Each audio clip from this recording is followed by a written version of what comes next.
Bueno, buenas tardes a todos y muchísimas gracias por venir. Hoy vamos a tener una conversación que es parte de, que organiza el Museo Carafa, que son conversaciones con artistas, en este caso en el marco de la obra de Juan Canavesi. Para quienes conocen, también para quienes no conocen la obra de Juan, saben de que estuvo centrada fuertemente en la representación del cuerpo humano, es decir, en el ser humano, diríamos, dentro de lo que hoy se podría llamar dentro de una visión humanista, en el cual el ser humano es el centro no solo de la representación, sino se considera como centro del mundo todo eso. Y en ese sentido, en esta obra está ausente, diríamos, ¿no? Por ahí podríamos hacer, si se da el tiempo y la oportunidad, una pequeña reflexión más adelante con un par de obras. Pero el ser humano la representación del humano parece ausente. Entonces, en la última parte de la obra de Juan, diríamos, la primera parte es la exterioridad del cuerpo. Gran parte de su trayectoria está marcada desde su trabajo por la representación exterior del cuerpo. Y hacia la etapa previa a esta, Juan se interioriza, diríamos, en todo caso, sigue representando el cuerpo, pero en este caso, dos órganos vitales fundamentales para la vida, bueno, quizás todos los órganos lo sean, pero por lo menos simbólicamente lo son, el pulmón y el corazón, el que da el aire y el que purifica, ¿no? Y en ese sentido podríamos decir que el cuerpo que representa a Juan se vuelve entrañable, ¿no? Se vuelve entrañable. Y además, la técnica privilegiada para eso o el lenguaje, es la gráfica. Esa es la antesala, podríamos decir, de esta obra, en la cual yo diría que no podríamos hablar de quiebre, pero sí una especie, un poco discontinuidad, diríamos, pero hay como una continuidad con desplazamiento, porque aquí la representación o la temática es la naturaleza, y sobre todo con un mayor grado de abstracción de la obra anterior. Linda la convocatoria y caras de gente conocida, de amigos y otros que no, así que muy contento por eso. Primero les voy a proponer, les voy a entregar un catálogo a cada uno. Adentro hay un papelito, quiero que hagamos un recorrido. Yo voy a esperar cuando empiece la ambientación sonora para que lo escuchen. El recorrido puede ser, algunos ya vinieron, otros la primera vez, puede ser el recorrido de cualquier forma, no hay una manera de hacerlo.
yo estaba empezando a trabajar con el papel, estaba probando, así empezaron los rollos. Que después me di cuenta, porque siempre mis obras tienen textos y los uso como recursos plásticos y a veces usando la poesía automática, me di cuenta que mis rollos primero fue desde lo técnico. Era porque en mi taller tengo una mesa de 3 metros. Entonces tenía el bastidor pequeño y unía, y la unión no me gustaba, porque se veía la unión. Entonces tenía que poner la misma cantidad de pulpa para que no se note la unión. Y era mi preocupación técnica. Y no me gustaba, me salían mal. Bueno, empecé a trabajar con eso hasta que empezó a salir el papel que parecía la tira esa, el rollo. Después, indagando y buscando, claro, lógico, las escrituras aparecieron solas. Las escrituras antiguas en los rollos, porque tenía mi problema era el rollo. Después lo encontré porque vuelvo a la vida, no con los cuerpos, sino siempre uno dice lo mismo. El artista siempre es recurrente. Pudimos alquilar una casa en el campo y me permitió conectarme con lo que estaba buscando. Llena la casa de ramas, de semillitas, de hojitas, de cositas. Había un río que estaba seco, lleno de piedras, donde cuando viene la creciente salían las raíces de los costados. Así que yo me internaba ahí y bueno, todo eso me fue llevando.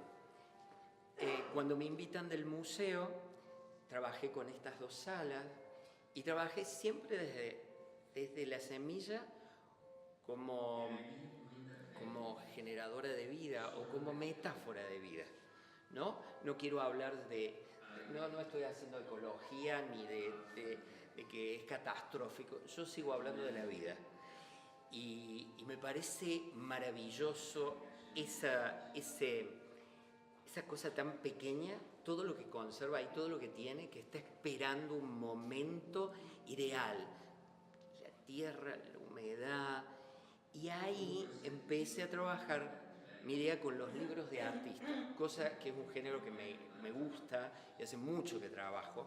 Entonces empecé a trabajar con esa idea. Entonces el libro de la semilla, que es el que está allá, lo que pasa, las transformaciones, el viento traslada, lleva, el agua. Entonces trabajé con el libro del origen del viento, el libro del agua, el libro de la tierra y el libro de la raíz, que es armar el ciclo. Hay algunos trabajos de los libros, como por ejemplo el de la semilla, por ahí para que no se muevan tanto, ya lo han visto. Me gustó trabajar, hay un gofrado con el papel, hice un gofrado de raíces, ¿no? Raíces reales que las enceré para que no se peguen el papel, por eso queda toda esa textura. Y me gustó trabajar como si fueran la parte interna de la semilla, con esos pedazos de vidrio, y busqué a un joyero, que fue alumno mío, que es Nacho Lucero, que estuvimos trabajando mucho y él me entendió y nos entendimos muy bien en engarzar esa idea de algo que es como si no tuviera valor, la semilla, pero yo la elevo a otro nivel engarzándola en alpaca, ¿no? Y después, cuando me planteé, por ejemplo, el origen del viento, dije, ¿cómo hago el viento con papel? Bueno, fueron como los últimos, ¿no? Después pensé que podía ser, yo en vez del viento, busqué imágenes de árboles que estaban en una roca, no sabía cómo hacerlo. Y después pensé, ¿dónde se origina el viento? No sé. Entonces dije, bueno, voy a trabajar con la idea de este rollo que se expande, y cuando lo empecé a trabajar, que algo que nunca había trabajado también es la madera, que me gustó trabajar con las maderas y encastrar todos los encastres que hay, por ejemplo, nada está pegado, todo se desarma, ¿no? Todo es para desarmarse. Y cuando lo iba construyendo en el taller, que lo iba colgando, a mí siempre me dio la sensación como de un instrumento. No es un instrumento, no tiene sonido, pero me dio esa sensación. Y ahí trabajé con un papel de seda y le puse también como unos hilitos como nervadura, también hilitos de seda que después caen, y otros detalles. Y por ejemplo en el libro de la tierra, por eso lo puse abajo, que es pesado, generé hay muchos que pensaron que era una talla en madera, no, es una, diseñé eso, lo armé con fibrocemento y después está patinado. También armé un rollo, y bueno, esa es tierra que junté del río Uruguay, en la costa, y el rollo que le metí al papel un montón de cosas para que quedara ese color. Ese número que muchos se habrán preguntado, ¿qué se quiere hacer el raro? Le pone un número para que todos pensemos. No, de verdad son los kilómetros cuadrados de tierra que hay en la superficie de la Tierra, sin contar lagos, mares. Y lo puse desde lo poético, como si fuera la piel de la Tierra, la piel del planeta, ¿no? Desde ahí. Y después el libro aquel, que es el libro de la raíz, que hice el papel, hago el papel y después hice un gofrado de una raíz. Y las raíces son de este río seco que las fui encontrando, son de distintos árboles, ¿no? Y por último, es el agua, que a mí el agua, mirá, ahí está Carla del Bianco, se va a tirar. ¿Ah? Que me costó, porque fue el último libro que hice. Porque decía, ¿cómo hago el agua? ¿Cómo hago el agua? Y era el único que tenía el papel que siempre me acompañó, del color azul de pleamar, que es un color que a mí me apasiona.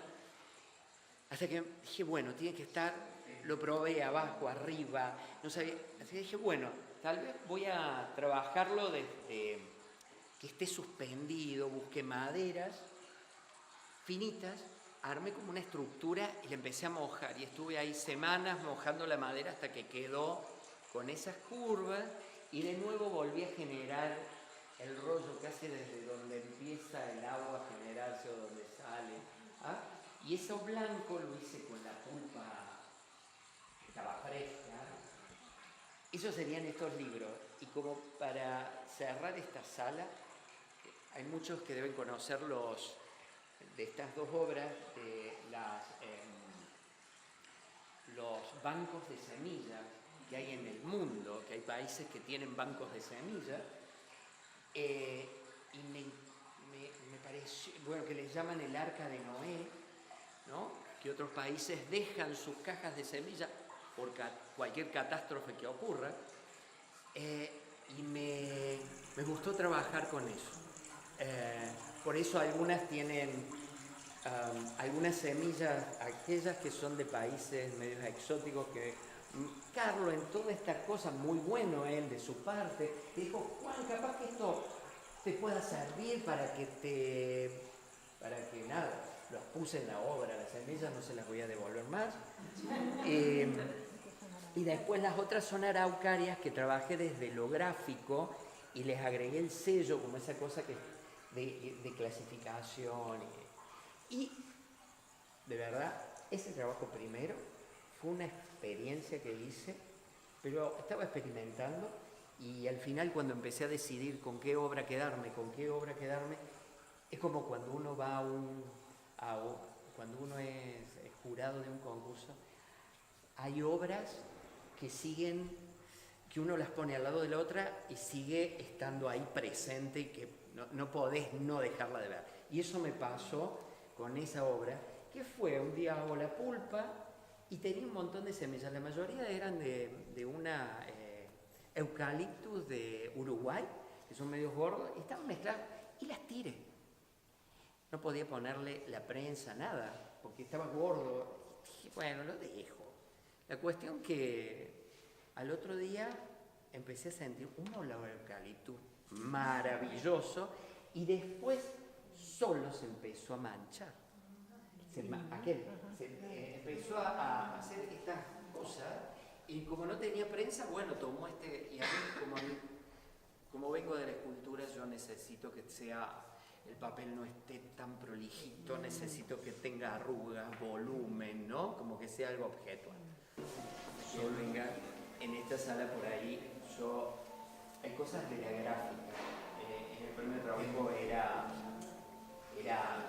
elegían a los de gráfica. Y acá en este papel hay gofrado y lo que empecé a trabajar con chapas de hierro muy pesadas para que hagan el gofrado y también para que graben al óxido, que es lo que me gustó hacerlo. Y es donde creo que eso por eso las pruebas, por ahí no es lo que uno se imagina, por ahí te sorprenden, pero no es lo que a veces te imaginas y la tenés que romper, porque es medio azaroso, ¿no? Si está demasiado húmedo el papel, por ahí el óxido se corre y pasan esas cosas. Y como dije, en esta trabajé con lonas viejas que estaban arrugadas, por eso, por más que trabajé con los bastidores chiquititos, que después me di cuenta que podía trabajar de otra forma, inventé una espátula de acrílico para trabajar. Ahí quedó la marca de las arrugas de la lona que a mí me encanta. En con otra cosa, y la levanté. Esta trabajé distinto, que tiene otra textura, y me gustó levantar la prensa antes. Dije, que se arrugue. Y que fue en una nota que hicieron en Buenos Aires, sobre el premio Trabuco, justamente hablaban de esa cosa más objetual que tenía mi trabajo, ¿no? Bueno, te dejo. Sí, la idea era, yo al principio había dicho de que lo humano estaba ausente. Todas estas elaboraciones son posteriores a la obra, es decir, no son intelectualizaciones previas, ni mucho menos. Y entonces que lo humano estaba ausente, y hablando con Juan pensé, no está todo totalmente lo humano ausente, sino que hay una referencia en dos de las obras, que una es esta y la otra es aquella, el libro de los enigmas y de las profecías, en que aparece lo humano, porque quien tiene enigma, quien se hace preguntas, somos los seres humanos. Y también los que buscamos respuestas a esas preguntas, profetizándolas en este caso. Y tiene estos dos nombres que hacen un poco la alusión al conocimiento no tecnológico, no científico, sino que tiene más que ver con el pensamiento mágico, con el pensamiento incluso religioso, ¿no? Y repito, estos son elaboraciones posteriores a la obra, ¿no? Digo, en este caso, no es que Juan las haya pensado diciendo, bueno, ahora vamos a poner un libro de la profecía, un libro que va a significar tal cosa. Porque los otros libros hacen alusión a la tierra, la semilla, el viento, el agua, y aparecen estos dos. Son los únicos dos que tienen una referencia a lo humano, ¿no? Pero ya no son centrales, como dijo al principio, no, el humanismo no es central. Entonces, pensándolo, digo, bueno, se hacen las preguntas, es un libro que, si usted le ve, es abierto, es un libro artista, abierto, aparentemente accesible, pero las preguntas, quizás las que uno se haga, no están claras así, no se indican las preguntas. Y frente, creo que por eso han quedado enfrente en la posición, acá hay cierto orden, una estética, hay una pequeña narración. El otro libro, el libro de las profecías, es un libro que se caracteriza, no podemos no compartir esta idea, pero que tiene rusticidad. Es un libro rústico, sencillo, elemental, básico, y se refiere a las profecías. Es decir, son respuestas, y un libro cerrado, es decir, al cual no se tiene, clausurado. Dentro de los libros de artistas sería la categoría de los libros clausurados, a los cuales no se tiene acceso fácilmente, es decir, no se sabe lo que se va a decir. Pero yo, hablando con él, porque todo el texto y todo esto que estoy diciendo es el resultado de muchísimas horas, en 2 años, de conversación. Es decir, ¿qué es esto? ¿Qué es lo otro? ¿Qué es aquello? ¿Qué sé yo? Me parece que... De conversación no necesariamente tranquila, ¿No es cierto? En el sentido, me parece que acá, bueno. Algunas amigas se rieron. ¿Sabe? No necesariamente tranquilo. Y entonces aquello, a veces de avanzar demasiado, una vez el artista es él, pero entonces en esta conversación uno avanza demasiado diciendo tenés que hacerlo así, también vendría a decir un aparente cambio de roles. No sucedió, con Juan no se puede. Debería, pero no sucedió.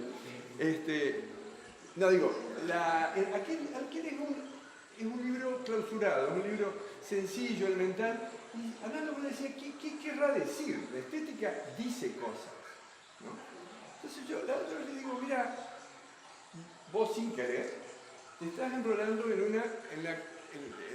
ante la crisis del humanismo, me voy a correr ante la crisis de las discusiones sobre el humanismo, la crisis del humanismo renacentista, el existencialista, del marxista. En este siglo XXI, sobre todo, aparecen corrientes filosóficas que lo discuten. Y una de ellas es el poshumanismo. Y otra de ellas es el transhumanismo. Y el poshumanismo, como Sloterdijk postula, no es que no exista en la idea del universo y en la idea de la concepción de la realidad, el ser humano desaparezca. Pero lo que es importante ya no está en el centro. Es el ser o el animal humano. ¿Vieron con la aparición de estos conceptos? No son inocentes estos conceptos. El animal no humano es el animal humano. Entonces, el ser humano ya no está en el centro. Como en esta obra. En el sentido, te estás, sin darte cuenta, quizás, enrolando de esto. Por eso decía, el espíritu de la época lleva a que actuemos de determinada manera. Y en aquel texto dice, bueno, uno puede decir cuáles son los enigmas, cuáles son las respuestas. No hay una alusión, llamémosle, catastrófica de lo que puede llegar a ocurrir, ni tampoco esa ilusión tecnológica de que todo el mundo, de que la realidad va a ser mejor, de que los seres humanos vamos a ser mejor, que es la idea transhumanista, es decir, el ser humano intervenido por la ciencia, por la tecnología, que va más allá de lo humano. No tiene ese sentido. En realidad, toda la obra, si uno se pone a pensar, es una crítica de esa idea. La obra tiene las técnicas utilizadas son elementales, son simples, hay un grado de rusticidad, diríamos, que no va con la concepción técnica, el desarrollo técnico contemporáneo. Pero a su vez le digo, a mí, si yo tuviese que ver, si ese es el libro, las respuestas a estas preguntas, a mí me parece que en el futuro va a haber un retorno a lo elemental, es decir, hay un retorno a lo originario. Simplemente quería cerrar con esa idea de que por mucho tiempo habitó entre nosotros de que aquí no había humanidad. Sí hay, y es el conocimiento.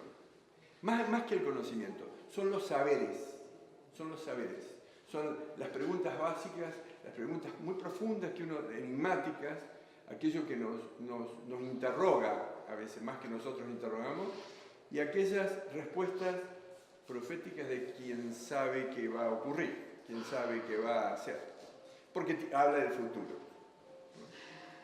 De todos modos, el espíritu de la idea que está en toda la obra es esta idea de vida, de transformación, de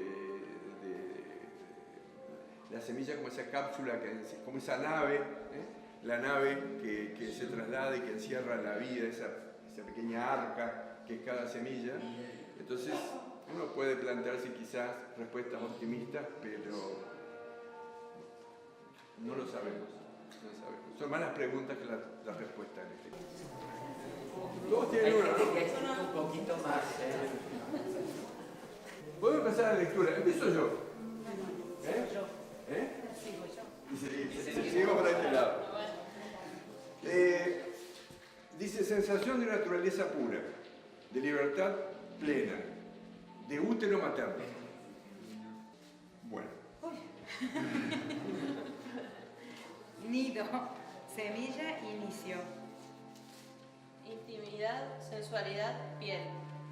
Recogimiento. ¿De dónde vengo? ¿A dónde voy? Extrañamiento. Ritual, esencia, piel. Nacer, paz, origen. La emoción de lo pristino, inocencia de lo genuino. La aventura, navegar, el mar. Lo delicado, lo antiguo. Acá no sé qué dice, pero creo que dice ancestral. Somos tiempo, aquí, y somos todos lo que fueron antes. Admiración, paz y libertad. Terminación, descomposición. Lo inconcluso sin fin. Apertura. Mucho e impecable trabajo. Cada detalle es una energía creadora. La fuerza de las semillas, energía, el comienzo de la vida.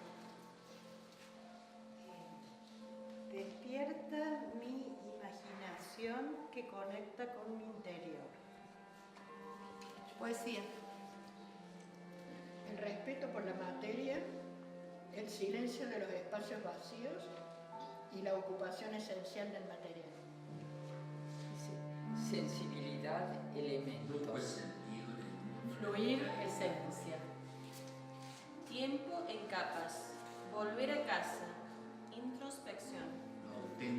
Fascinación, emoción, transformación.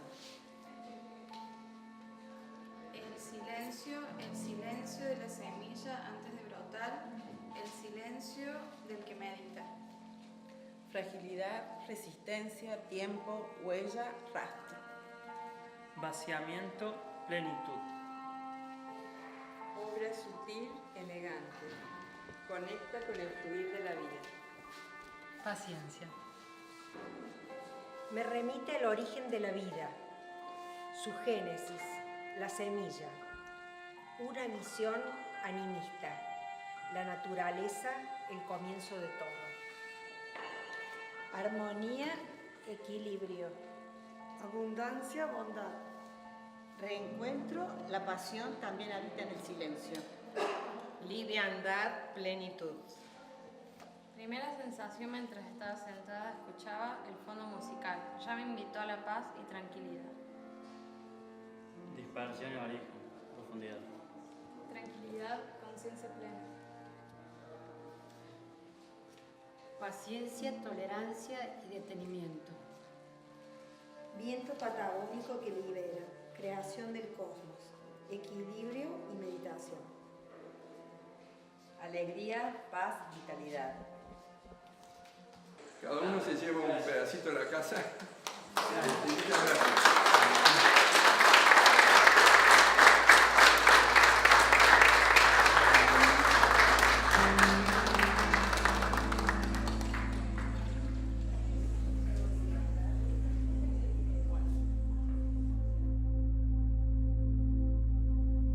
Thank you.